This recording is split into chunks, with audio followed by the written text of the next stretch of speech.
Hello, everyone, and welcome. I'm excited to have you here today.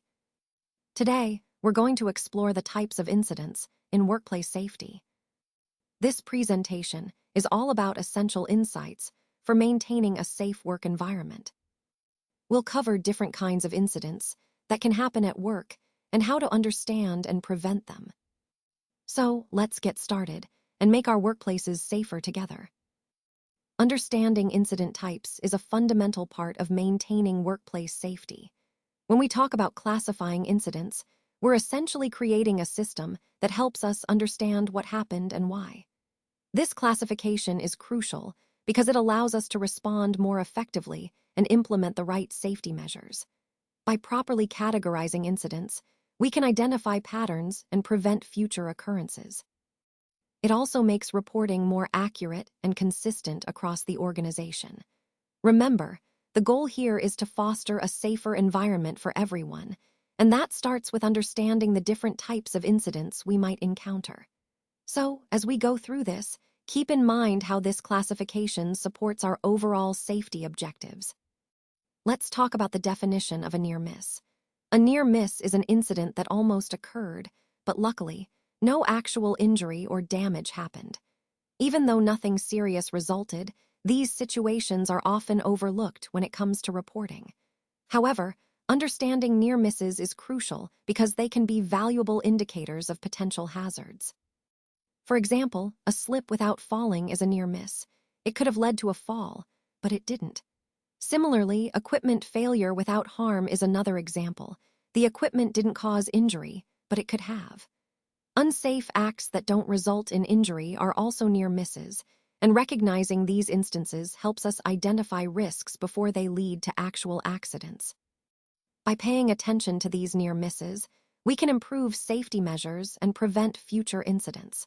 So always remember, these situations might seem minor, but they are vital learning opportunities on our journey to a safer workplace. Let's start by talking about how we approach near-miss investigations. First, we need to identify the incident details. This means gathering all relevant facts immediately after the near-miss occurs. The sooner we collect this information, the better our chance of understanding what happened and preventing future incidents. Next, we analyze the contributing factors. This involves assessing the circumstances surrounding the near-miss. What was happening at that moment? What conditions were present, and what actions might have contributed. By understanding these factors, we can pinpoint the root causes or underlying issues. Finally, we implement preventative measures. This step is about developing strategies to avoid similar incidents in the future. Whether it's updating procedures, providing additional training, or making environmental adjustments, these preventative steps are crucial. Connecting all these points to our overall safety theme, it's clear that thorough investigation and proactive measures are key to fostering a safer workplace. Each step builds upon the last, helping us create a culture of continuous improvement and safety awareness. Let's take a closer look at what we mean by a minor incident. Essentially, it's an event that causes no injury to anyone. That's always our first priority, safety. These incidents also tend to cause only minimal damage to property or equipment, so they don't lead to major disruptions. The good news is that they're usually easily resolved with immediate actions, meaning we can handle them quickly and get back to work without much hassle. Understanding minor incidents is important because they happen more often than we might think. Some common examples include slips, trips, and falls that you might observe around the workplace. You might also see small tool malfunctions during use or minor chemical spills that are quickly contained. Recognizing these situations helps us respond appropriately and prevent them from escalating. By addressing these incidents promptly and correctly, we keep our work environment safe and efficient, which is the overall goal of today's safety training. All right, let's talk about the approaches we take when investigating minor incidents. The first step is to identify the incident details. This means gathering all relevant facts immediately after the incident occurs. It's crucial to get accurate information while it's fresh in everyone's mind. Next, we analyze the contributing factors. Here, our goal is to assess the root causes of what happened. Understanding the underlying reasons helps us prevent similar issues in the future. Finally, we move on to recommending preventative measures. This involves implementing specific steps designed to avoid future incidents. By doing this, we create a safer environment and reinforce a culture of continuous improvement. These approaches are all about being thorough and proactive, connecting directly to our overall goal of safety and risk management. Remember, a careful investigation not only addresses the current incident, but also helps us prevent potential future ones. Let's start by understanding what a major incident is. Essentially, it's an event that results in harm, whether to people, property, or the environment. These incidents cause significant damage or injury, which means the consequences are often severe and far-reaching. Because of their seriousness, they usually lead to extensive investigations to determine what went wrong and how to prevent future occurrences. In the context of our overall safety and risk management theme, recognizing and understanding major incidents is crucial. For example, a workplace explosion or fire not only endangers lives, but can also disrupt operations. Fatal accidents involving machinery highlight the importance of safety protocols and maintenance. Similarly, a chemical spill with widespread impact can harm communities and ecosystems, emphasizing the need for strict handling procedures. By studying these examples, we can better appreciate the gravity of major incidents and the importance of proactive safety measures to prevent them. Now, let's talk about the major incident investigation approaches. First, we have the initial response and scene assessment. This step is crucial because we need to secure the area right away and evaluate any safety risks present. Ensuring the scene is safe protects everyone involved and prevents further harm. Next, we move on to data collection and evidence preservation. Gathering accurate information is vital, but equally important is maintaining the integrity of the evidence. We want to ensure that everything is properly documented and preserved so that it remains reliable for analysis later on. Finally, we have analysis and reporting findings. Once we have collected all the data, the next step is to analyze it thoroughly to identify the root causes of the incident. This helps us understand what truly happened and why. By doing this, we can develop effective corrective actions and prevent similar incidents from occurring in the future. Connecting these steps together, it's clear that a systematic approach, starting with securing the scene, gathering reliable evidence, and analyzing it carefully, is essential for effective incident investigation and overall safety improvement. Let's talk about the importance of hazard identification. First, risk reduction is a key benefit. By identifying hazards early, we can prevent future incidents before they happen. This proactive approach keeps everyone safer. Next, we have compliance standards. Proper classification of hazards ensures we meet all regulatory requirements, avoiding penalties and demonstrating our commitment to safety. Incident analysis is another crucial point. When incidents occur, understanding what happened helps us develop better response strategies and improve our overall safety measures. Finally, promoting a safety culture is essential. Raising awareness and encouraging everyone to be vigilant fosters an environment where safety becomes a shared responsibility. All of these elements connect back to our overall goal, creating a safer workplace through diligent hazard identification and management.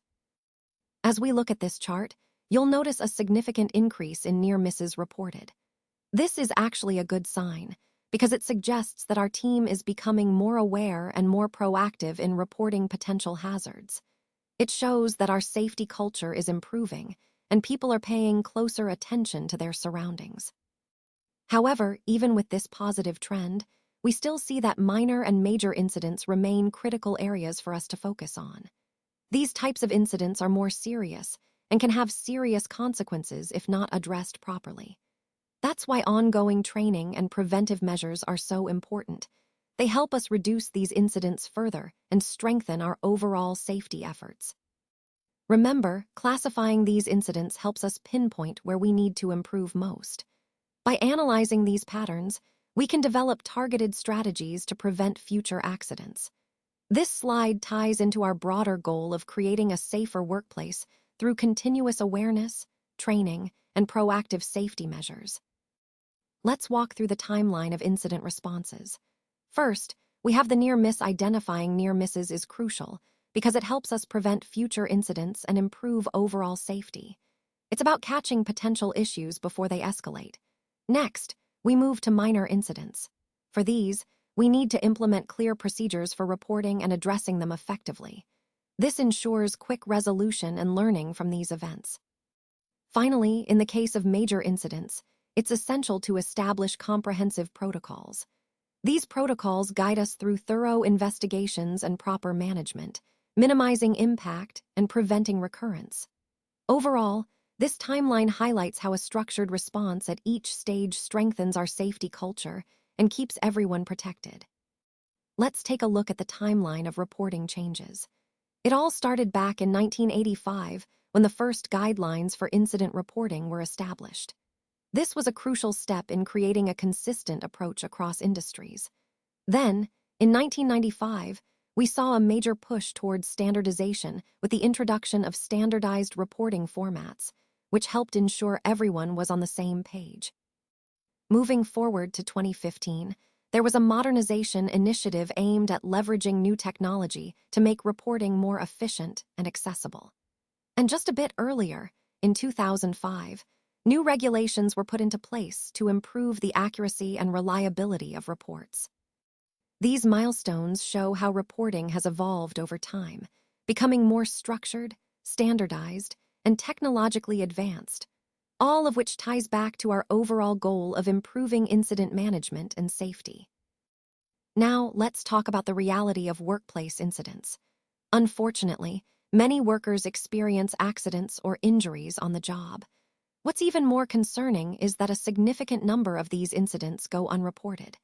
This underreporting can seriously hinder our ability to improve safety measures. In safety compliance training, we emphasize the importance of reporting every incident, no matter how minor it seems. Because without accurate data, we can't identify risks or prevent future accidents. To put it into perspective, about 1 in 5 incidents are never reported. And alarmingly, about 75% of workers don't report incidents when they occur. We've also seen a 40% increase in reported incidents over recent years, which suggests more awareness and reporting, but also possibly more hazards. All these points highlight how vital it is to foster a safety culture where reporting is encouraged and supported. It's a key step toward making our workplaces safer for everyone. When it comes to handling incidents, best practices really make a difference. First, always report incidents promptly and accurately. This helps ensure a quick response and that no details are missed. Using clear and concise language is also crucial, so everyone understands exactly what happened. Make sure to include all relevant details you've gathered. Every piece of information can be important. Identifying witnesses and collecting their statements can provide valuable perspectives and help clarify the situation. Of course, following up on reported incidents is essential to see that issues are resolved and prevent recurrence. It's equally important to ensure confidentiality when dealing with sensitive information. Trust is key here. We want to foster a culture of openness, where employees feel comfortable reporting concerns without fear of retaliation. Regularly reviewing our reporting processes allows us to identify areas for improvement and keep everything effective. And finally, providing ongoing training for all employees ensures everyone understands how to report incidents properly and knows their role in maintaining a safe environment. All these practices tie back to our overall goal: creating a safer, more transparent workplace where issues are addressed swiftly and effectively. Now, let's take a closer look at the cumulative impact of incidents. What this means is that we're not just considering individual events in isolation, but rather how different types of incidents, when combined, influence overall workplace safety and the effectiveness of our reporting systems. It's important to understand that each incident contributes to a bigger picture. For example, frequent minor incidents might seem inconsequential on their own, but together, They can indicate underlying issues that could lead to more serious problems if left unaddressed. By analyzing the collective impact, we can identify patterns and trends that help us improve safety measures more holistically. This approach allows us to see how various incident types interact and influence each other, ultimately guiding us to implement better preventative strategies. Connecting this to our overall theme, it highlights the importance of comprehensive reporting and proactive management. When we understand the bigger picture, we're better equipped to foster a safer workplace environment for everyone. Let's talk about safety culture, which is really the foundation of a safe working environment. First, open communication is essential. We want to encourage team members to share incidents openly without fear of blame or reprisal. When people feel comfortable speaking up, we can catch potential issues early. Active reporting is another key point. Prompt reporting helps us identify safety trends more quickly, so we can address problems before they lead to accidents. It's about creating a culture where reporting is seen as a positive and proactive step. Continuous learning goes hand in hand with that. We need to focus on lessons learned from each incident. Every experience is an opportunity to improve our safety practices and prevent future issues. And of course, leadership support is critical. Management must model reporting behavior consistently. When leaders demonstrate their commitment to safety by actively participating in reporting and open communication, it sets the tone for the entire team. All of these elements, open communication, active reporting, continuous learning, and strong leadership, work together to build a robust safety culture that benefits everyone. Let's take a look at the timeline of safety improvements. First, we have the near miss. This was a critical moment that prompted us to introduce reporting protocols specifically for near misses. By encouraging reporting, we aim to catch potential issues before they became serious incidents. Next, we have the major incident. Following such events, we implemented new safety regulations to address the root causes and prevent future occurrences. These steps show how our safety culture evolves in response to real-world experiences, always striving to improve and ensure everyone's safety. This timeline highlights how proactive measures and lessons learned drive continuous improvement across our organization. Understanding the importance of reporting incidents is a crucial part of maintaining a safe workplace. When we report incidents, we not only document what happened, but also identify areas where we can improve. Encouraging open communication about safety helps create an environment where everyone feels comfortable sharing concerns without fear of blame or reprisal. Regular training on incident reporting ensures that all team members know how to recognize and report issues promptly and correctly. Analyzing past incidents is essential because it allows us to learn from mistakes and implement strategies to prevent similar events in the future. Fostering a culture of safety awareness means making safety a core value that guides our daily actions and decisions. And as we conclude, I want to emphasize that safety isn't just a policy, it's a shared responsibility that requires everyone's commitment. Together, by focusing on these key points, we can build a safer, more responsible workplace for everyone. Let's take a closer look at the definitions and examples of different incident types.